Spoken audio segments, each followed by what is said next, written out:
How concerned do you think the American delegation will be that these countries are moving forward with it, despite them boycotting? I think the official stance will be not at all. Donald Trump, in his first days in office, one of the very first significant things he did was to pull the United States out of this deal that had been negotiated by the previous administration. And he's made very clear, as Jonathan Head reported, that he is looking at bilateral, one-on-one trade deals and doesn't want to be involved in these multilateral deals. But the fact that this is agreed to by these 11 other members while President Trump is here in Vietnam, I think is highly symbolic. Yes, we're just looking at pictures of presidents and prime ministers arriving for the APEC meeting in Da Nang. We've just seen Vladimir Putin going in.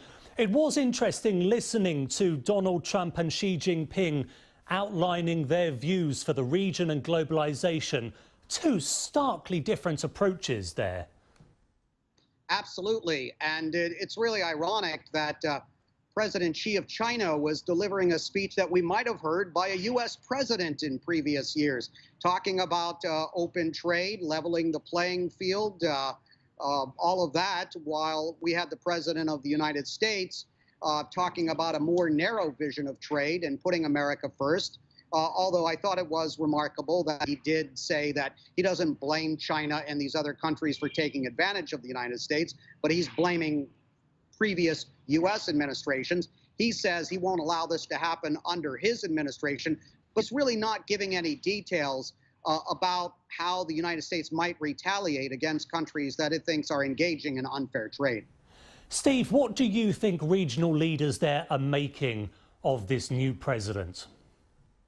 Well, for most of them, this is their first opportunity to see him up front and personal. Some of them have come to Washington and had conversations. Prime Minister Abe, most notably, rushed to the United States after Donald Trump was elected president, and they have a very close relationship. And I was in the room yesterday when he was giving that speech, and they were polite. But there was not any sort of cheering that Donald Trump had gotten used to hearing when he was on the campaign trail. And I think he knew this was going to be a bit of a tough crowd, and they wouldn't necessarily like the message that he's delivering.